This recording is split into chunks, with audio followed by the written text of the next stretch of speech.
ચાલો તો હવે આપણે આજે જે છે એ નવા ચેપ્ટર જે છે એની ચર્ચા કરવાની થશે. આજે આપણે વાત કરવી છે ચેપ્ટર નંબર 4 રાસાયણિક ગતિકી જે છે એ રાસાયણિક ગતિકીની ચર્ચા કરીએ. હવે સમજો, રાસાયણિક ગતિકી જે છે એની જો આપણે વાત કરીએ તો એ પણ રાસાયણિક પ્રક્રિયાને સમજવા માટેનો ઉષ્માગતિશાસ્ત્રની જેમ જ અગત્યનો ભાગ છે. જો આપણે જ્યારે 11માની અંદર ઉષ્માગતિશાસ્ત્ર ભણતા હતા ને ત્યારે આપણે એવું શીખતા કે કોઈ પણ રાસાયણિક પ્રક્રિયાને પૂરેપૂરી સમજવી હોય તો આપણે ઉષ્માગતિશાસ્ત્રને આધારે એનો સંપૂર્ણ અભ્યાસ કરી શકતા નથી. એમાં કંઈક એવી જે છે ખોટ રહી જાય છે. આપણે આખી રાસાયણિક પ્રક્રિયા છે ને એને આખી ક્લિયર નથી ભણી શકતા. એમાં થોડું ઘણું જે ઘટતું હતું એ હતું પ્રક્રિયાનો સમય અને પ્રક્રિયાનો વેગ. જો હું તમને જે છે એ બંને વસ્તુ જે છે ને એને ભેગી કરીને સમજાવીશ. એટલે આપણે આવી રીતે દર્શાવશું કે ભાઈ આપણે રાસાયણિક ગતિકીનો મતલબ કાઢવો હોય તો એ છે ને પ્રક્રિયાના સમય પ્રક્રિયાના વેગ સાથે સંકળાયેલું છે. એટલે આપણે જો આવી રીતે સમજાવશું કે કોઈ પણ રાસાયણિક પ્રક્રિયા જે છે એ રાસાયણિક પ્રક્રિયાનો સંપૂર્ણ અભ્યાસ કરવા આપણે બે વસ્તુની જરૂર પડશે. એક જરૂર પડવાની છે ઉષ્માગતિશાસ્ત્ર અને બીજી જરૂર પડવાની છે રાસાયણિક ગતિકી. જો સમજો તમે કે આપણે જે છે એ કોઈ પણ રાસાયણિક પ્રક્રિયાનો સંપૂર્ણ અભ્યાસ કરવો હોય ને તો આપણે બે વસ્તુ પર ધ્યાન આપવું પડશે. કઈ બે વસ્તુ છે? એક છે ઉષ્માગતિશાસ્ત્ર અને એક છે રાસાયણિક ગતિકી. તો આનો મતલબ જે છે એ પાછો જો આવી રીતે થશે કે રાસાયણિક ગતિકી અને ઉષ્માગતિશાસ્ત્ર એ બંને જે છે એ બંને એકબીજાના પૂરક છે. આ બંનેની જો વાત કરીએ એકબીજાના શું છે? પૂરક છે. પૂરકનો મતલબ શું થયો કે આપણે 100% કામ કરવું હોય તો 100% કામ કરવા માટે એક 60% કરતો હોય બીજું કેટલું કરે? 40%. એક 70% કરતો હોય બીજું કેટલું કરતું હોય? 30%. અને ઘણી વખત બંને 50% પણ કાર્ય કરતા હોય છે. તો આનો મતલબ એવો થયો કે જ્યારે એ બે વસ્તુ ભેગી થશે ને ત્યારે એક કાર્ય પૂરું થશે. તો એવી રીતે અડધું કામ જે છે એ કોણ કરતું હોય? ઉષ્માગતિશાસ્ત્ર. તો અડધું કામ કોણ કરતું હોય? રાસાયણિક ગતિકી. એટલે એક આખી પ્રક્રિયાને પૂરી કરવા માટે ઉષ્માગતિશાસ્ત્રને રાસાયણિક ગતિકીનો સહારો લેવો પડે છે. અને એવી જ રીતે એ પ્રક્રિયાનો અભ્યાસ કરવા માટે રાસાયણિક ગતિકીને ઉષ્માગતિશાસ્ત્રનો સહારો લેવો પડે છે.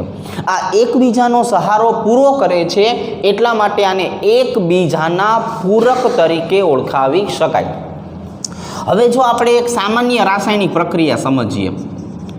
સામાન્ય રાસાયણિક પ્રક્રિયા. હવે જો સમજો, આજે સામાન્ય રાસાયણિક પ્રક્રિયા જે છે ને એ આવી રીતની છે. A + B એમાંથી આપણને નિપજ મળે છે C + D. બરાબર છે. જેમાં આપણે A + B ને સ્વાભાવિક રીતે જે છે એ પ્રક્રિયક તરીકે ઓળખીએ છીએ અને C + D જે છે એને ઓળખીએ છીએ નિપજ તરીકે. શેના તરીકે ઓળખીએ છીએ? નિપજ તરીકે. સમજો, તો અહીંયા આપણી પાસે એક ઘટક પ્રક્રિયક છે, એક ઘટક નિપજ છે. તો પ્રક્રિયક અને નિપજની જો આપણે વાત કરીએ તો હવે આપણે શું કીધું કે હવે આપણે આને જે છે એ ભાગમાં વેચી દઈએ કે ભાઈ અહીંયા આપણે દર્શાવી દઈએ ઉષ્માગતિશાસ્ત્ર. આ જ પ્રક્રિયાનો મારે અભ્યાસ કરવો છે તેમાં હું ઉષ્માગતિશાસ્ત્રની વાત કરું અને આની જ આપણે વાત કરવી છે તો અહીંયા આપણે વાત કરવાની છે રાસાયણિક ગતિકી. અને આમાં શેની વાત કરીએ? રાસાયણિક ગતિકીની વાત કરીએ. સમજો, તો ઉષ્માગતિશાસ્ત્ર અને રાસાયણિક ગતિકી એમ બંને ઘટકોની ચર્ચા કરવી છે ને તો આપણે એવું કહી શકાય કે ઉષ્માગતિશાસ્ત્રને આધારે શું જાણી શકાય છે? તો કે પેલું, પ્રક્રિયા થશે કે નહીં એ જાણી શકાય. શેના આધારે? ΔG અને ΔSના આધારે. મુક્ત ઉર્જાનો ફેરફાર અને એન્ટ્રોપીનો ફેરફાર છે એના આધારે પહેલાં તો આપણે એવું નક્કી કરશું કે પ્રક્રિયા થશે કે નહીં. જો પ્રક્રિયા થશે તો લીધેલા પ્રક્રિયકનું કેટલા પ્રમાણમાં નિપજમાં રૂપાંતરણ થશે એની માહિતી પણ મેળવી શકાય કે પ્રક્રિયકનું કેટલા પ્રમાણમાં નિપજમાં રૂપાંતર થશે તે જાણી શકાય છે, તે જાણી શકાય છે. તો જો આનો મતલબ શું થયો તો કે આનો મતલબ આવો થયો કે ભાઈ ઉષ્માગતિશાસ્ત્ર અને રાસાયણિક ગતિકી જે છે એમ બંને ઘટકોની વાત કરીએ તો બંનેને આધારે શું કહી શકાય કે પ્રક્રિયા થશે કે નહીં એ પણ જોઈ શકાય છે, અને જો પ્રક્રિયા થવાની હોય તો કેટલા પ્રમાણમાં નિપજ બનવાની છે એ નિપજ વિશેની માહિતી આપણે મેળવી શકાય. પણ ઉષ્માગતિશાસ્ત્રને આધારે આપણે એવું નક્કી નથી કરી શકતા કે આપણે લીધેલી પ્રક્રિયા કેટલા સમયમાં પૂરી થશે, કે કોઈ આ પ્રક્રિયા છે એ પ્રક્રિયાને પૂરી થવા માટે કેટલો અડધો કલાકનો સમય લાગશે, કલાકનો સમય લાગશે, 1.5 કલાક લાગશે, સમય કયો છે જાણી શકતા નથી. તો એ જણાવવાનું કામ કોનું છે તો કે રાસાયણિક ગતિકીનું છે. એટલે કે પ્રક્રિયાના સમય જે છે એ સમયની માહિતી આપે છે. એટલે પ્રક્રિયાના સમયની માહિતી આપે એનો બીજો મતલબ એવો થયો કે રાસાયણિક પ્રક્રિયા છે એ પ્રક્રિયાના વેગ વિશે જાણી શકાય છે. આનાથી આપણે શું કરી શકાય છે કે પ્રક્રિયાના વેગ વિશે જાણી શકાય છે, કે પ્રક્રિયા જે છે એ કેટલા સમયમાં પૂરી થશે એ નક્કી કરી શકાય. તો કોઈ પણ એક આખી રાસાયણિક પ્રક્રિયાને સમજવું હોય તો આપણી પાસે આ 4 વસ્તુની સમજણ હોવી જોઈએ ને, કે પહેલાં પ્રક્રિયા થશે કે નહીં એ નક્કી કરો, થશે તો કેટલા પ્રમાણમાં થશે એ નક્કી કરો, અને અગત્યની વસ્તુ એ છે કે ભાઈ ક્યારે થશે, કેટલા સમયમાં થશે. બરાબર છે. આપણે કોઈ પણ બહારગામ જવું હોય તો પહેલાં આપણે નક્કી કરીએ પહેલાં જવું છે કે નથી જવું, તો કે આ જવું છે. જવું છે તો કેટલા જણાએ જવું છે, તો કે આટલા જણાએ જવું છે. શેમાં જવું છે, તો કે આમાં જવું છે. અને ક્યારે પહોંચશું. તો આ બધી વસ્તુ જે છે એ શું થઈ, કોઈ પણ વસ્તુની પ્લાનિંગ થઈ. તો એવી જ રીતે રાસાયણિક પ્રક્રિયા જે છે તો રાસાયણિક પ્રક્રિયામાં આપણે પ્લાનિંગ કરવું પડશે ને, કે ભાઈ નિપજ બનશે, કેટલી બનશે અને ક્યારે બનશે. આપણે આ 3 પ્રશ્નો તો ખાસ આપણી પાસે આવવાના જ છે. કયા કયા 3 પ્રશ્નો ફરીથી એક વખત, કે નિપજ બનશે, કેટલી બનશે અને ક્યારે બનશે. તો બસ આ બધા પ્રશ્નોના જવાબ તમારે જોતા હોય તો એના માટે ઉષ્માગતિશાસ્ત્ર પણ જોશે અને રાસાયણિક ગતિકી પણ જોશે. હવે ઉષ્માગતિશાસ્ત્ર તો આપણે ભણીને જ આવ્યા છીએ, હવે આપણે અત્યારે શીખવાનું છે રાસાયણિક ગતિકી. રાસાયણિક ગતિકીને આધારે આપણે પ્રક્રિયાના વેગ જે છે એ વેગ વિશેની માહિતી જે છે એ શીખવાની થશે. બરાબર. આપણે પ્રક્રિયા જે છે એ પ્રક્રિયા વિશેની માહિતી હવે ધીરે ધીરે સમજીએ. એટલે હવે આપણે બધું ધ્યાન ક્યાં આપશું, રાસાયણિક ગતિકી ઉપર આપવાનું છે. એટલે આ આપણું પહેલું બોર્ડ હતું, પેજ નંબર 1. હવે પેજ નંબર 2માં આપણે જે છે એ પ્રક્રિયાના પ્રકાર વિશે જે છે એ ભણીએ. બરાબર છે. ચાલો તો પ્રક્રિયાના વેગ જે છે એ કેવા પ્રકારના છે એની માહિતી મેળવી લઈએ.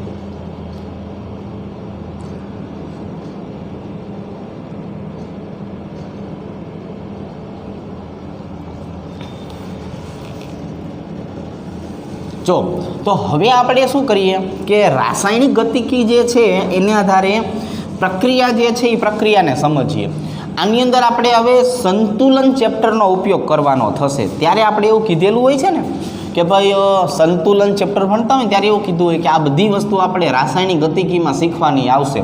બરાબર. અને અત્યારે આપણે કહીશું કે આજે આપણે ત્યારે વાત કરી હતી એ વાત હવે આપણે પાછી આગળ વધારીએ છીએ કે ભાઈ આપણે જે છે એ સંતુલન જે છે એ સંતુલનનો એ થોડો ઘણો ઉપયોગ કરશું. ચાલો તો રાસાયણિક ગતિકીમાં જે છે એ આપણે શું કહેવું છે તો કે પહેલાં પ્રક્રિયાના પ્રકાર વિશે ભણીએ.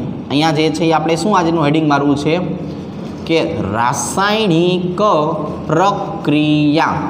હવે જો રાસાયણિક પ્રક્રિયા જે છે એ આપણે એને 2 રીતે વર્ણવતા હતા. તો પહેલું આપણે લખી નાખીએ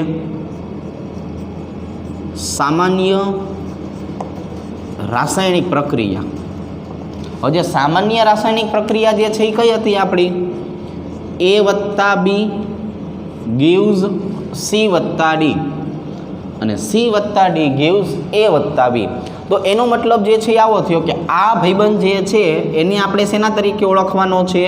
આને ઓળખાય પ્રક્રિયક તરીકે. આની જો આપણે વાત કરીએ તો આને ઓળખવાનો છે નિપજ તરીકે. આ ભાઈબંધ પ્રક્રિયક છે, આ ભાઈબંધ નિપજ છે. હવે આપણે જે છે એ વાત કરવાની છે પુરોગામી પ્રક્રિયા. હવે જો સાંભળો, હવે પુરોગામી પ્રક્રિયા આપણે શબ્દ બોલીએ એટલે તરત તમારા મગજમાં લાઈટ થાય ને કે આવો શબ્દ આપણે સાંભળેલો છે. આનો મતલબ શું હતો કે જ્યારે પ્રક્રિયકનું રૂપાંતરણ શેમાં થતું હોય? નિપજમાં. આવી પ્રક્રિયાને આપણે પુરોગામી પ્રક્રિયા તરીકે ઓળખતા હતા, જેને આપણે ફોરવર્ડ રિએક્શન કહેતા. બરોબર છે? આવી પ્રક્રિયા જે છે એને આપણે શું કહી શકાય? પુરોગામી પ્રક્રિયા, ફોરવર્ડ રિએક્શન. બરોબર છે? ચાલો હવે બીજી પ્રક્રિયા જે છે એને નામ આપવું છે પ્રતિગામી પ્રક્રિયા. બીજી પ્રક્રિયા જે છે ને એને આપણે જે છે શું નામ આપવું છે? પ્રતિગામી પ્રક્રિયા. હવે જો પ્રતિગામી પ્રક્રિયા હોય તો એમાં શું કહેશું? તો આપણે એવું કહેશું કે એમાં નિપજમાંથી શું બને છે? તો કે નિપજમાંથી પ્રક્રિયક બને છે. નિપજમાંથી પ્રક્રિયક. એટલે આવી પ્રક્રિયા છે એને પ્રતિગામી પ્રક્રિયા કહેવાય, જેને રિવર્સ રિએક્શન આપણે કહેતા હતા. બીજું આપણે અંગ્રેજી નામ લખવું હોય તો એને શું કહેવાય? રિવર્સ રિએક્શન જે છે એના તરીકે પણ ઓળખાવી શકાય. બરાબર? ચાલો, તો એક જે છે એ શું થઈ ગયું? તો કે એક થઈ ગયું ફોરવર્ડ રિએક્શન, બીજું થઈ ગયું રિવર્સ રિએક્શન. અને ત્રીજી પ્રક્રિયા જે છે એને કહેતા હતા આપણે પ્રતિવર્તી પ્રક્રિયા. અને આને આપણે જે છે એ શું નામ આપ્યું હતું? પ્રતિવર્તી પ્રક્રિયા. એનો મતલબ કે નિપજ અને પ્રક્રિયક બંનેનું એકબીજામાં રૂપાંતરણ થયા કરે છે. અહીંયા આપણે જે છે એ શું લખી નાખીએ કે પ્રક્રિયક, અહીંયા લખી નાખીએ નિપજ. તો પ્રક્રિયકમાંથી શું બનશે? નિપજ. અને નિપજ જે છે એમાંથી શું બનશે? તો કે એમાંથી બનશે પ્રક્રિયક. તો અહીંયા જે ઓલી પ્રતિવર્તી પ્રક્રિયા જે છે ને એ પ્રતિવર્તી પ્રક્રિયાને કહેવાય રિવર્સિબલ રિએક્શન, એકબીજામાં રૂપાંતરિત થઈ શકતી પ્રક્રિયા. તો જો આ આપણે 11માના સંતુલન ચેપ્ટરનો એક નાનકડો ભાગ છે રજૂ કર્યો, કારણ કે અહીંયા પણ આપણે જે પ્રક્રિયા શીખશું એ પણ પ્રતિવર્તી પ્રક્રિયા હોઈ શકવાની છે. પણ જે રાસાયણિક પ્રક્રિયાનો વેગ જે છે ને એ રાસાયણિક પ્રક્રિયાના વેગને આધારે જો આપણે માહિતી આપવાની થાય, કોઈ પણ રાસાયણિક પ્રક્રિયા છે એની સમજૂતી આપવાની થાય, તો એને આધારે પ્રક્રિયાના પ્રકાર કેવા પાડશું? તો કે એના આધારે 3 પ્રકાર પાડશું. રાસાયણિક પ્રક્રિયાના પ્રકારો. તો રાસાયણિક પ્રક્રિયાના પ્રકારો જે છે એને આધારે જે છે આપણે 3 પ્રકાર પાડશું. પહેલું આપણે લખશું ધીમી પ્રક્રિયા, બીજી આપણે જે છે એ લખશું મધ્યમ પ્રક્રિયા, અને ત્રીજા નંબરે આપણે લખશું ઝડપી પ્રક્રિયા. હવે સમજો, હવે આજે 3 પ્રકાર આપણે જોઈએ છીએ. ધીમી મતલબ અતિ ધીમી પ્રક્રિયા, જેની અંદર બહુ જ વધારે જે છે એ વધારે સમય જે છે એ સમય લાગતો હોય. તો આવી ધીમી પ્રક્રિયા જે છે એનો મતલબ એવો થયો કે પ્રક્રિયા પૂરી થવા માટે ઘણા વર્ષો સુધીનો સમય લાગી શકે છે.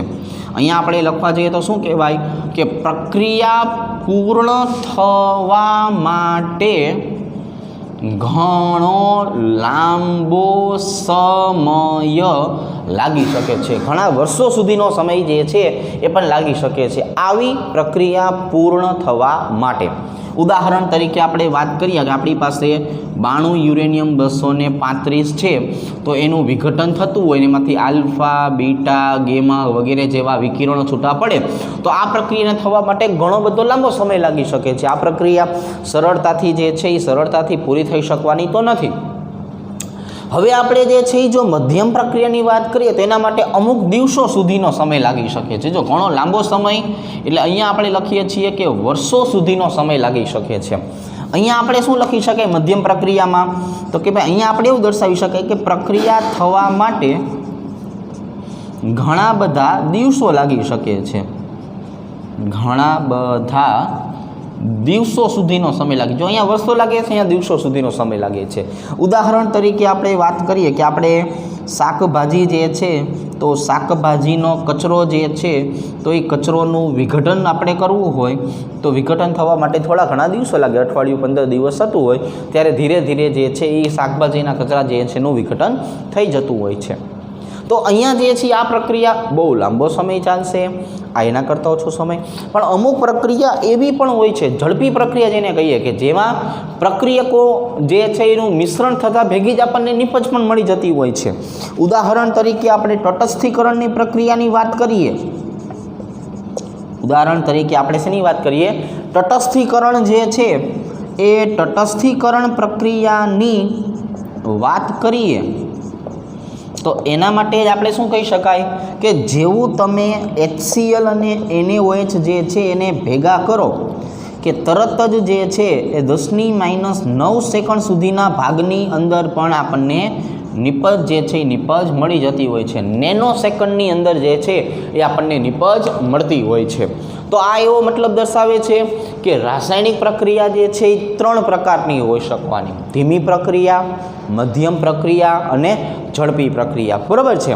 તો અહીંયા આપણે માત્ર જે છે પ્રક્રિયાના પ્રકાર વિશેની વાત કરી કે ભાઈ પ્રક્રિયા જે છે એ પુરોગામી હોઈ શકે, પ્રતિગામી હોઈ શકે, પ્રતિવર્તી હોઈ શકે, ધીમી પ્રક્રિયા હોઈ શકે, મધ્યમ પ્રકારની પ્રક્રિયા હોઈ શકે, ઝડપી પ્રક્રિયા હોઈ શકે. આને તમે અતિ ધીમી અને ધીમી અને આને જે છે એ ઝડપી પ્રક્રિયા પણ નામ આપી શકો છો. એનાથી જે છે એ કંઈ ખાસ ફેર પડવાનો નથી. બરાબર છે.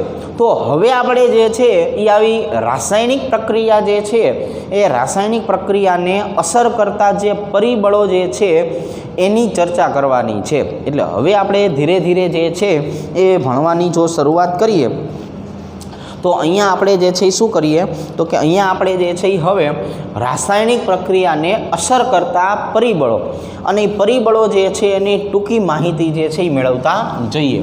ચાલો, તો હવે આપણે નવો ટોપિક જે છે એ પાછો શીખીએ.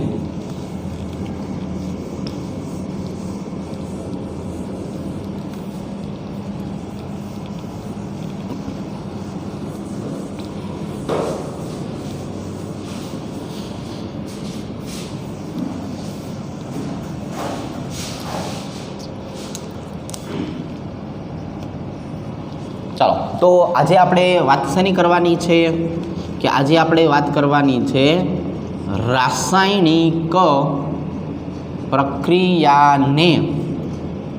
પ્રક્રિયાના વેગને અસર કરતા પરિબળો. હવે જો આપણે રાસાયણિક પ્રક્રિયાના જે વેગ જે છે એને અસર કરતા પરિબળો જે છે એની જો ચર્ચા કરીએ તો એમાં પહેલી વસ્તુ જે છે એ આપણે સમજવી છે સંપર્ક સપાટીનું ક્ષેત્રફળ. અહીંયા આપણે જે છે શું સમજવું છે તો કે અહીંયા સમજવું છે સંપર્ક સપાટીનું ક્ષેત્રફળ. હવે કોઈ પણ રાસાયણિક પ્રક્રિયા જ્યારે થતી હોય છે તો એ તમે પ્રક્રિયા કરવા માટે જે છે એ કેટલી જગ્યા લો છો ને એ બહુ મહત્ત્વની વસ્તુ છે. બરાબર છે. તો જેટલી ઝાઝી જગ્યા હશે એટલું જ પરિણામ જે છે એ કેવું મળતું હોય, વધારે જે છે એ વધારે સારું મળતું હોય. મતલબ જો સમજો કે સંપર્ક સપાટીના ક્ષેત્રફળની આપણે વાત કરીએ તો પ્રક્રિયકો જે છે એને ઝાઝી સપાટી મળતી રહેતી હોય તો એ વધારે પ્રમાણમાં જે છે એ શું કરી શકે, પ્રક્રિયા કરી શકે. ઉદાહરણ તરીકે આપણે જે છે કોઈ સપાટી ઉપર પ્રક્રિયા કરવાની થતી હોય તો આપણે એ સપાટી માટે તમે એક ટુકડો લ્યો. બરાબર છે. આવું આપણે ઉદ્દીપક માટે સમજેલા હોય કે ભાઈ ઉદ્દીપકની સપાટી ઉપર જે છે એ જ્યારે નાઇટ્રોજન વાયુ અને હાઇડ્રોજન વાયુ ભેગા થાય અને પછી એમાંથી જે નિપજ મળે, આવું આપણે પૃષ્ઠ રસાયણશાસ્ત્રમાં શીખાતા ને, એવી રીતના થયું કે ભાઈ અહીંયા આપણે જે છે એ સપાટીનો એક ટુકડો તમે લ્યો તો આના ઉપર જે છે એ નાઇટ્રોજન વાયુ છે અને હાઇડ્રોજન વાયુ જે જોડાશે અને એના પરિણામે જે એમોનિયા વાયુ મળવાનો છે. પણ હવે આપણે આ જે ટુકડો લઈએ છીએ કે જેમાં આપણને સંપર્ક સપાટી જે છે આટલી જ મળે છે. હવે આ જ સંપર્ક સપાટી જે છે એને જો આપણે જુદા જુદા ભાગમાં વેચી દઈએ, આના જે છે એ ઘણા બધા કટકાઓ જે છે એ કટકાઓ જોઈ લઈએ તો શું થશે તો એના કારણે સંપર્ક સપાટી વધી જશે અને સંપર્ક સપાટી વધશે તો પ્રક્રિયા થવાનો વેગ પણ વધી જશે.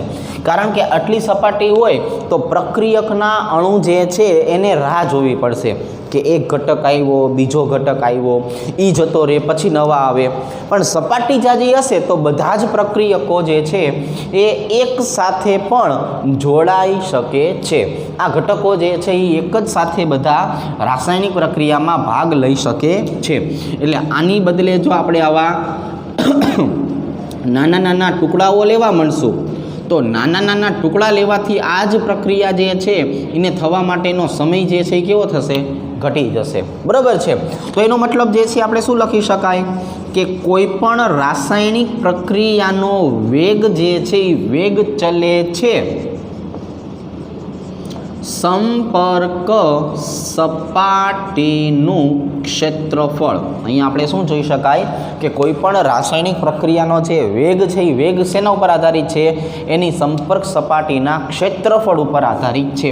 અહીંયા આપણે જોઈ શકીએ છીએ કે સંપર્ક સપાટીનું ક્ષેત્રફળ વધતું ગયું ને તો સાથે સાથે રાસાયણિક પ્રક્રિયા જે છે એનો વેગ વધતો ગયો. હવે એક છેલ્લી લીટી બોલી નાખીએ એટલે આખો ટોપિક આપણને સમજાઈ જાય કે ભાઈ આપણે પ્રક્રિયકોને એક હારે જો બોલાવવા હોય તો બધાને બેસવા માટે જગ્યા આપવી પડે. બરાબર છે. આપણી પાસે જગ્યા ઓછી હશે તો બે ભાગ કરવા પડશે. અડધા પ્રક્રિયકો આજે આવે, અડધા પ્રક્રિયક કાલ આવે. પણ આપણી પાસે પૂરતી જગ્યા હોય તો બધાને તમે એક હારે જે છે એ બેસાડી જે છે એને કામ કરાવી શકો. તો આ એના જેવું થયું.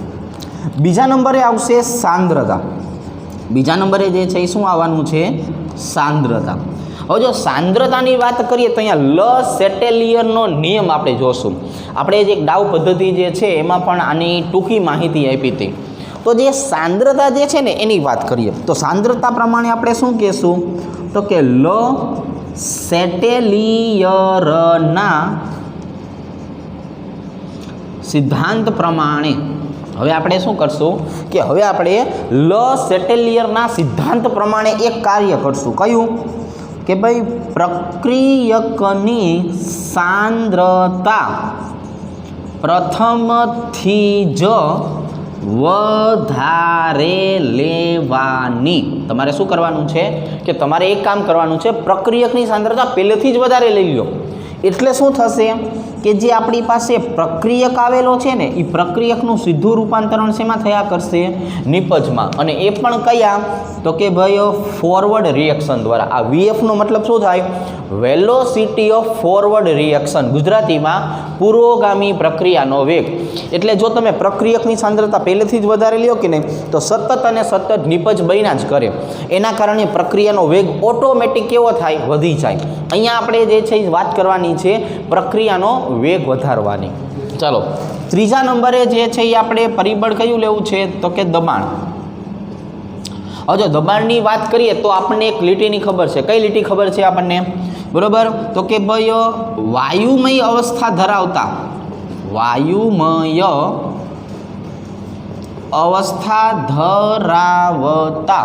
આવા ઘટકોની વાત કરીએ તો વાયુમય અવસ્થા ધરાવતા જે પ્રક્રિયકો છે એમના માટે થઈને આપણે દબાણ જેટલું વધારશું ને એના સાથે સાથે પ્રક્રિયાનો વેગ વધે છે.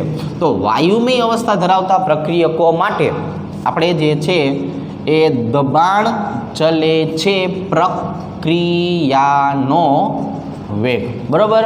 હવે આવી જ વસ્તુ આપણે તાપમાનની સાથે જોવી હોય તો તાપમાનની સાથે છે ને જુદી જુદી બે પરિસ્થિતિ આવશે. જો તમને સમજાવું કઈ.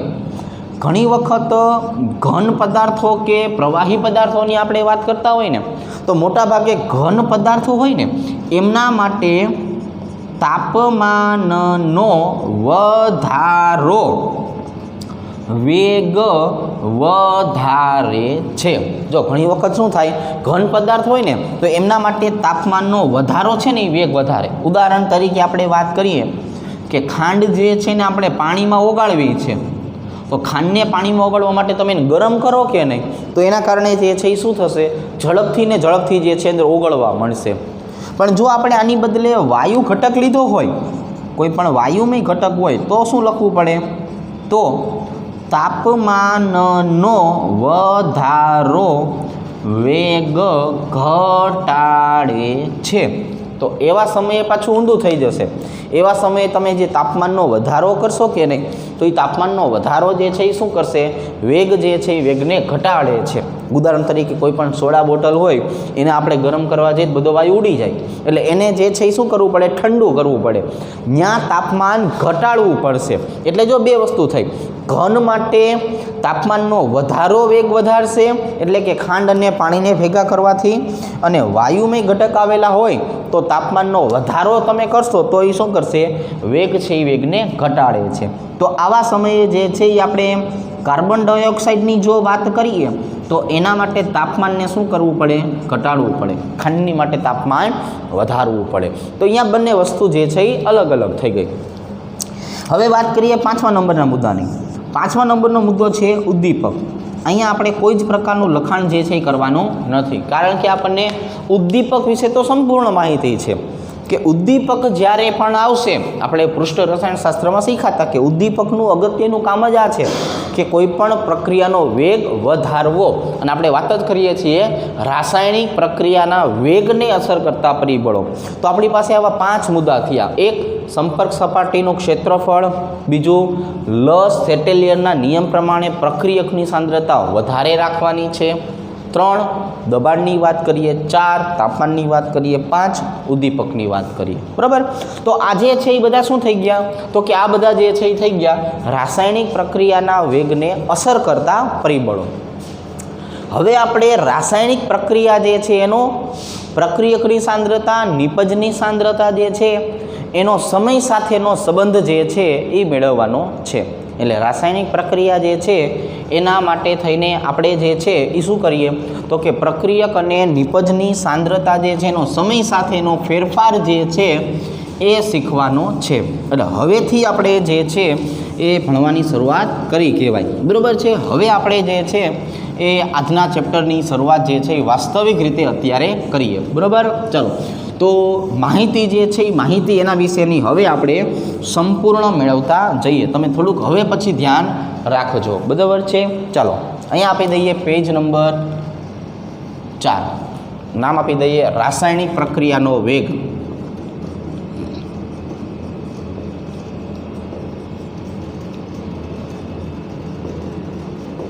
જો સમજો, આજે રાસાયણિક પ્રક્રિયાના વેગની આપણે વાત કરીએ છીએ કે નહીં, તો આજે રાસાયણિક પ્રક્રિયાનો વેગ આપણે સમજવો હોય તો એને આપણે જે છે આમ 2 ભાગમાં વહેંચી નાખશું. પ્રક્રિયક માટે અને નિપજ માટે. આપણે આલેખ દ્વારા માહિતી મેળવવાની છે. શેના દ્વારા માહિતી મેળવવાની છે? આલેખ દ્વારા. હવે જો આપણે પ્રક્રિયા વેગ શબ્દ વાપરીએ, પ્રક્રિયાનો વેગ, તો પ્રક્રિયાના વેગનું સૂત્ર શું થાય? તો આપણે જોઈને સૂત્ર આવી રીતે સમજશું. સાંદ્રતાનો ફેરફાર છેદમાં સમયનો ફેરફાર. જો સમજો, આપણે જે છે એ શું કહેવું છે? તો કે આપણે જે છે એ વાત કરવી છે રાસાયણિક પ્રક્રિયા જે છે એ રાસાયણિક પ્રક્રિયાનો વેગ આપણે નક્કી કરવો હોય તો રાસાયણિક પ્રક્રિયાનો વેગ આપણને કઈ રીતે મળશે? તો કે 2 રીતે મળે ને, કે સાંદ્રતાનો ફેરફાર થાય છે એને આધારે અને સમયનો જે ફેરફાર થાય છે ને એના આધારે. તો રાસાયણિક પ્રક્રિયા જે છે એની અંદર આપણે આ બંને પ્રકારનો ફેરફાર જે છે સમજવાનો થશે. જેમાં સાંદ્રતાનો ફેરફાર જે છે કે નહીં એને ડેલ્ટા સી વડે દર્શાવશું. C four concentration. અને સમયનો જે ફેરફાર થશે ને એને ટી વડે દર્શાવશું. બરાબર છે? T for time. તો પ્રક્રિયા વેગ એટલે આપણે એને હવે દર્શાવવાનું છે આર એવરેજ તરીકે. બરાબર છે? એને આપણે શેના વડે દર્શાવશું? એવરેજ, સરેરાશ વેગ જેને આપણે કહીએ, એટલે આર એવરેજ લેશું. સાંદ્રતાનો ફેરફાર જે છે એને કહેવાય ડેલ્ટા સી અને છેદમાં સમયનો ફેરફાર છે એટલે એને કહેવાય ડેલ્ટા ટી. બરાબર છે? હવે આપણે આવી જ રીતે જ્યારે પ્રક્રિયકની વાત કરશું ને તો પ્રક્રિયકની સાંદ્રતાને કહેશું ડેલ્ટા આર. બરાબર છે? અને નિપજની જે સાંદ્રતા આવશે એ નિપજની સાંદ્રતાને કહેશું ડેલ્ટા પી. અને સાંદ્રતા જે છે એટલે હવે પછી આપણે આને મોટા કાઉન્સમાં જે છે એ મોટા કાઉન્સમાં લખવાની થશે. બરાબર? જો 2 રીતની વસ્તુ થઈ. કેટલા રીતની વસ્તુ થઈ? 2 રીતની. પ્રક્રિયકને ડેલ્ટા આર વડે દર્શાવશું, નિપજને ડેલ્ટા પી વડે દર્શાવશું, અને આર એવરેજ બરાબર શું કહેશું? ડેલ્ટા સીના છેદમાં ડેલ્ટા ટી. હવે અહીંયા આપણે જે છે એ વાત કરવી છે પ્રક્રિયકની સાંદ્રતા જે છે એ સાંદ્રતાની સાપેક્ષે. કે અત્યારે આપણે જે ચર્ચા કરવી છે એ કોની આધારે ચર્ચા કરવી છે? પ્રક્રિયકની સાંદ્રતા જે છે એ પ્રક્રિયકની સાંદ્રતાની સાપેક્ષે ચર્ચા કરવી છે. કઈ રીતે? જો સાંભળો, આની અંદર આપણે જે છે આવું કહેવું છે કે પ્રક્રિયક માટે શું થાય? તો કે પ્રક્રિયક માટે આપણે આવું કહેવાય કે ભાઈ શરૂઆતમાં વાત કરીએ તો પ્રક્રિયકનું પ્રમાણ કેટલું હોય? 100%. અને અહીંયા વાત કરીએ સમય, તો સમયને શું કહેવાય? T0 કહેવાય. હવે તમે થોડીક વાર જે છે એ જવા દીધી, તમે 10-15 મિનિટ પછી જોયું તો T1 નામનો સમય થયો, તો પ્રક્રિયકની સાંદ્રતા કેવી થાય? 80% થાય. તમે જે છે એ T2 સમયની વાત કરો છો તો પ્રક્રિયકની સાંદ્રતા કેટલી થાય? તો કે ભાઈ 50% થાય. આપણે T3 સમયની વાત કરીએ છીએ, પ્રક્રિયકની સાંદ્રતા કેટલી થાય? 20% થાય. તો મતલબ શું થયો કે જેમ જેમ સમય આગળ વધતો જશે કે નહીં, એના સાથે સાથે પ્રક્રિયકની સાંદ્રતા ઘટે છે. સમયમાં વધારો કરતા જઈએ એટલે શું થાય? પ્રક્રિયકની સાંદ્રતા કેવી થાય છે? ઘટે છે. હવે જો તમે આનો આલેખ મેળવવા જાઓ કે ભાઈ પ્રક્રિયકની સાંદ્રતા અને સમય જે છે એ બંનેનો આલેખ દોરવા જઈએ આપણે, બરોબર છે, તો એનો આલેખ મને કેવો મળવાનો છે? તો કે અહીંયા જે છે લખી નાખીએ R સાંદ્રતા તરીકે, બરાબર છે, અને અહીંયા આવી જશે સમય T. તો જો શરૂઆતમાં જે છે એનો સમય કેટલો હતો? તો કે શરૂઆતમાં જે છે એ સમય 0 હતો, T0. અહીંયા હું લખવા જાઉં તો મને T0 મળે. પ્રક્રિયકનું પ્રમાણ કેટલું મળે? 100% મળે, બરાબર. હવે જેમ જેમ સમય આગળ વધતો જશે તો એ સમયની સાથે સાથે પ્રક્રિયકની સાંદ્રતા કેવી થાય? ઘટતી જાય. આપણે એવું શીખેલા છીએ કે કોઈ પણ પ્રક્રિયા 100% પૂર્ણ થઈ શકતી નથી, એટલે અમુક હદે ઘટ્યા પછી આપણે જે છે એ શું કહી શકાય? અમુક હદે ઘટ્યા પછી હવે આની સાંદ્રતામાં ફેરફાર થઈ શકતો નથી. તો એનો મતલબ જે છે એ શું થયો કે અત્યારે આપણે જોવા જઈએ તો આની સાંદ્રતા કેટલી છે? C1 જેટલી. ત્યારે એનો સમય કેટલો છે? T1 જેટલો. થોડાક ટાઈમ પછી તમે જોવા જાઓ તો આની સાંદ્રતા કેટલી થઈ ગઈ? C2 જેટલી. સમય કેટલો થઈ ગયો? T2 જેટલો. શરૂઆતમાં સાંદ્રતા વધારે છે, સમય ગયા પછી સાંદ્રતા ઓછી છે. મતલબ કે સમયની જો આપણે વાત કરીએ તો સમય જેમ જેમ આગળ વધતો જશે એના સાથે સાંદ્રતા કેવી થાય? ઘટે છે. તો અહીંયા મારે R એવરેજ જે છે એ નક્કી કરવાની હોય તો હું શું કરી શકું છું? C2 - C1 છેદમાં અહીંયા શું લખી નાખીશ? T2 - T1. પણ અહીંયા જે અંતિમ સાંદ્રતા C2 છે એનું મૂલ્ય ઓછું છે, C1નું મૂલ્ય વધારે છે. એટલા માટે મને R એવરેજ બરાબર જે છે એ સાંદ્રતામાં શું જોવા મળશે? ઘટાડો જોવા મળશે. ઘટાડો જોવા મળે ને એટલે મારે અહીંયા માઇનસ લખવું પડે, માઇનસ ડેલ્ટા આરના છેદમાં ડેલ્ટા ટી. હવે હું C2 અને C1નો ફેરફાર છે એને પ્રક્રિયકનો ફેરફાર માટે ડેલ્ટા આર વડે દર્શાવી શકું અને T2 - T1નો ફેરફાર છે એને T1 વડે દર્શાવી શકું. અહીંયા માઇનસ નિશાની જે મેં લખી છે, માઇનસ નિશાની જે મેં કરેલી છે એ શું દર્શાવે છે? એ એવું દર્શાવે છે કે સમય જેમ આગળ વધતો જશે એમ પ્રક્રિયકની સાંદ્રતા જે છે એ કેવી થાય છે? ઘટતી જાય છે.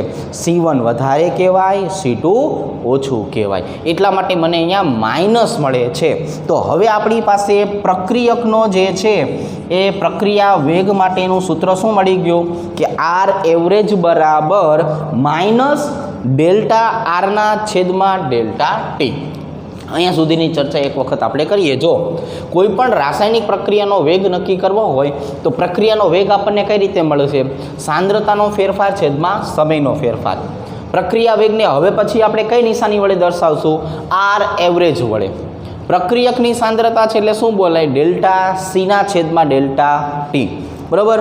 પ્રક્રિયક છે એટલે શું કહેવાય? Delta R. નિપજ છે એટલે શું કહેવાય? તો કે એટલે કહેવાય ડેલ્ટા પી. બરાબર. Delta R delta P. પ્રક્રિયકની સાંદ્રતાની સાપેક્ષે મારે નક્કી કરવું હોય તો પ્રક્રિયક છે તો શરૂઆતમાં અને સમય, તો સમય જ્યારે T0 છે, શરૂ નથી થઈ પ્રક્રિયા, તો 100% છે. જેમ જેમ પ્રક્રિયાનો સમય આગળ વધતો ગયો એની સાથે સાથે પ્રક્રિયક જે છે એની સાંદ્રતામાં શું થતો ગયો? ઘટાડો. સમયની સાપેક્ષે પ્રક્રિયકની સાંદ્રતા ઘટે છે. શરૂઆતમાં C1 T1 સમય, C2 T2 સમય, C1નું મૂલ્ય C2 કરતાં કેવું છે? મોટું, એટલે આપણો જવાબ આવશે માઇનસમાં. તો હવે પછી પ્રક્રિયક માટે આપણે આવી રીતે લખી શકાય ને, આર એવરેજ બરાબર માઇનસ ડેલ્ટા આરના છેદમાં ડેલ્ટા ટી. હાલો, હવે આ જ વસ્તુ જે છે એ મારે કોની સાપેક્ષે લખવી છે? તો કે ભાઈ નિપજની સાંદ્રતાની સાપેક્ષે. હવે આ જ વસ્તુ આપણે જે છે એ નિપજની સાંદ્રતાની સાપેક્ષે દર્શાવવાની હોય તો અહીંયા જે છે એ શું લખી શકાય? તો કે નિપજ માટે વાત કરીએ શરૂઆતમાં, અને અહીંયા લખી નાખીએ સમય. બરાબર છે. હવે શરૂઆતમાં નિપજ તો બેની જ ન હોય, એટલે કેવી કહેવાય? 0%. ક્યારે? તો કે ત્યારે જે છે એ આપણી પાસે T0 આવેલું છે ત્યારે. હવે આપણે જે છે એ T1ની વાત કરીએ તો આવા સમયે જે છે એ નિપજનું પ્રમાણ થોડું કેવું થયું હોય? વધારે થયું હોય. બરાબર છે. અહીંની જો વાત કરીએ T2, તો અહીંયા જે છે એ આપણને પ્રમાણ કેટલું મળશે? તો કે થોડું કેવું વધેલું મળશે. પાછો થોડોક સમય આપણે વધારે લઈ જઈએ T3, તો આપણને જે છે એ પ્રમાણ કેટલું મળશે? 80%. બરાબર. મતલબ જેમ જેમ સમય આગળ વધતો જશે એની સાપેક્ષમાં જે છે એ અહીંયા આપણે લખી શકાય ને, નિપજની સાંદ્રતા વધે છે. જો પ્રક્રિયક હતો તો ઘટ્યો, નિપજ હતી તો વધી. એટલા માટે હવે મારે આમનો આલેખ દોરવાનો થાય તો આમના આલેખ માટે જે છે એ શું કહી શકાય? તો કે આમના આલેખ માટે આવું કહી શકાય ને કે અહીંયા 0, અહીંયા y, અહીંયા x, અહીંયા જે છે એ શું આવી જશે? નિપજની સાંદ્રતા જે છે એટલે કેટલું કરી શકાય? p. અહીંયા જે છે એ શું આવી જશે? સમય t. બરાબર છે. પણ સાંભળજો, હવે આપણે તો એવું જ કીધું છે કે નિપજ છે જ 0%, તો અહીંથી જ શરૂ થાય ને.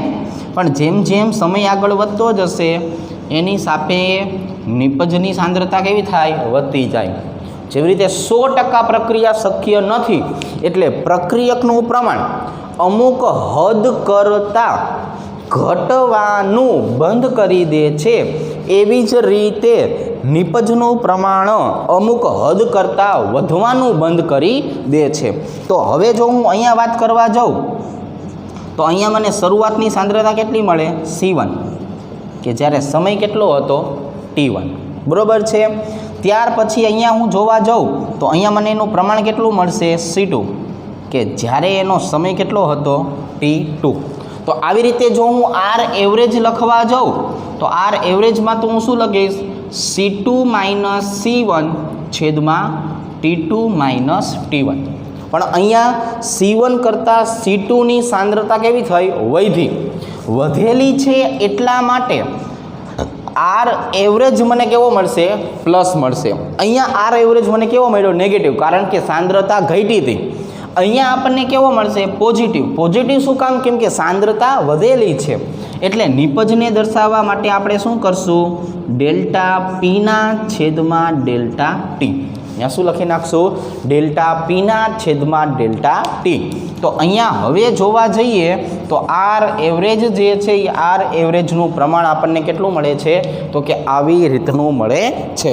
તો આ પ્રક્રિયક અને નિપજની સાપેક્ષમાં આપણે પ્રક્રિયાનો વેગ જે છે એ સમજાવી શકાય છે. બરાબર છે. હવે એક ઉડતી નજર, પ્રક્રિયકની સાંદ્રતા હંમેશા ઘટશે, નિપજની સાંદ્રતા હંમેશા વધશે. પ્રક્રિયક માટે માઇનસ ડેલ્ટા આરના છેદમાં ડેલ્ટા ટી આવશે, નિપજ માટે પ્લસ ડેલ્ટા પીના છેદમાં ડેલ્ટા ટી આવશે. હવે આપણે શું કરીએ કે જે પ્રક્રિયકને નિપજ અલગ અલગ લખ્યું છે ને એ બંનેને એકબીજાની સાથે દર્શાવીએ સાપેક્ષમાં. સંપૂર્ણ પ્રક્રિયાનો અભ્યાસ જે છે એ આપણે કરીએ. બરાબર છે. એટલે આ જ વસ્તુ થશે. કમ્પ્લેટ હું આ જ વસ્તુ દર્શાવવાનો છું, પણ જે મેં અહીંયા બે અલગ અલગ આલેખ દર્શાવ્યા હતા કે નહીં, એ બંને આલેખને હવે એક જ સાથે દર્શાવવા છે. બરાબર. પછી આપણે જે છે એ ટોપિકને પૂરો જાહેર કરીએ. જો તો હવે બોર્ડ નંબર 5 ઉપર જે છે એ શું કરવું છે? તો કે બોર્ડ નંબર 5 ઉપર આપણે બંને આલેખને એક જ સાથે દર્શાવવા છે. તમે સમજો કઈ રીતે? તો હવે આપણે જે છે એ સંપૂર્ણ રાસાયણિક પ્રક્રિયા જે છે એ સંપૂર્ણ રાસાયણિક પ્રક્રિયાની વાત કરીએ. બરાબર છે. ચાલો અહીંયા આપણે લખી નાખીએ સાંદ્રતા. સાંદ્રતા કોના માટે? તો કે સાંદ્રતા જે છે એ અહીંયા લખી નાખીએ સમય, અને અહીંયા લખી નાખીએ સાંદ્રતા. પણ સાંદ્રતા કોની? ડેલ્ટા આરની અને ડેલ્ટા પીની. હવે ખબર પડી ગઈ ને? ડેલ્ટા આર એટલે કોણ? પ્રક્રિયક. ડેલ્ટા પી એટલે કોણ? નિપજ. અને બંને એક જ સાથે. હવે જે હું આલેખ દોરીશ ને એ એક જ સાથે થતો આલેખ હશે. સમય કેવો છે? T0, T1, T2, T3 પ્રકારનો. પ્રક્રિયકની સાંદ્રતા કેટલી કહેવાય? 100%. નિપજની સાંદ્રતા કેટલી કહેવાય? 0%. સમજો. તો હવે જે આપણે આલેખ બનાવીએ છીએ એ આલેખ આવી રીતનો હશે. ઉગમ બિંદુ 0, વાય અક્ષ ઉપર આપણે લેવાની છે સાંદ્રતા. સાંદ્રતા અહીંયા ડેલ્ટા સી કહેવાય. બરાબર. કુલ પ્રક્રિયાની સાંદ્રતા છે ને, એટલે અહીંયા આવશે સમય ટી. હવે આપણે વાત કરી છે T0 માટે. T0 માટેની વાત કરી છે તો અહીંયા મને એક મળશે 100% અને અહીંયા મને એક મળશે 0%. જે 100% મળે છે એ કોણ હશે? તો કે એ પ્રક્રિયક હશે. જે 0% મળે છે એ કોણ છે? એ નિપજ છે. હવે શું થયું? તો કે હવે સમય T1 જેટલો થયો. પ્રક્રિયકનું પ્રમાણ 20% ઘટે છે, નિપજનું પ્રમાણ 20% વધે છે. બંનેનો મતલબ જો એક જ સરખો થયો. અહીંયા હું શું લખી શકું? -20%. અહીંયા શું લખી શકું? +20%. જો મતલબ કેવો થયો? સરખો. જેટલો પ્રક્રિયક ઘટ્યો એટલી જ નિપજ વધી. કઈ રીતે? જો આવી રીતે. અહીંથી મને આટલો પ્રક્રિયક ઘટતો જોવા મળે કે નહીં? તો અહીંથી મને એટલી જ નિપજ વધતી જોવા મળે. એટલા માટે હવે આપણે જે છે એ વાત કરીએ તો અહીંયા 50% જોવા મળે, અહીંયા 50% જોવા મળે, અહીંયા 20% જોવા મળે, અહીંયા 80% જોવા મળે. મતલબ હવે હું જો આખો આલેખ જે છે એ એક સાથે દર્શાવવા જાઉં તો પ્રક્રિયકનું પ્રમાણ જે છે એ ધીરે ધીરે ઘટતું જાય છે. અને જો નિપજની વાત કરીએ તો નિપજનું પ્રમાણ ધીરે ધીરે વધતું જાય છે. આ કોના માટેનો આલેખ છે? નિપજ માટેનો. આ આલેખ કોના માટેનો છે? પ્રક્રિયક માટેનો. બરાબર છે. બંને શું કરે છે? કોઈ એક જગ્યાએ છેદે છે. બરાબર. ચાલો તો હવે આપણે આ આલેખની જો વાત કરીએ તો આ આલેખને કઈ રીતે દર્શાવાય? R એવરેજ બરાબર C2 - C1 છેદમાં T2 - T1.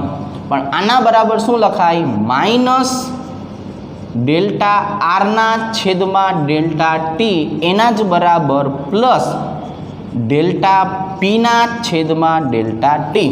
હું બંનેને એક જ સાથે દર્શાવી શકું છું કે જેટલો પ્રક્રિયકની સાંદ્રતામાં ઘટાડો થશે એટલો જ નિપજની સાંદ્રતામાં વધારો થશે. બરાબર છે. તો અહીંયા આપણે જે છે એ શું દર્શાવી શકાય કે સંપૂર્ણ પ્રક્રિયા માટે હવે આપણે આ સૂત્રને યાદ રાખવાનું થશે કે R એવરેજ જે છે એ આપણને પ્રક્રિયક અને નિપજની સાંદ્રતાની સાપેક્ષે પ્રક્રિયાનો વેગ પ્રક્રિયકની સાંદ્રતાની સાપેક્ષે માઇનસ જોવા મળે છે, નિપજ પ્લસ જોવા મળે છે. તો આજે આપણે જે છે એ અહીંયા સુધીની માહિતી જે છે એ મેળવેલી છે. એમાં છેલ્લા જે બે બોર્ડ હતા એ આપણા માટે ખૂબ જ અગત્યના રહેશે. આને આધારે હવે આપણે પછી જે છે એ આગળના ટોપિક શીખવાના થશે. બરાબર છે. તો આજ માટે જે છે એ આપણે પહેલાં અહીંયા સુધીનું રાખીએ છીએ. બરાબર છે. ચાલો ઓકે, થેન્ક યુ.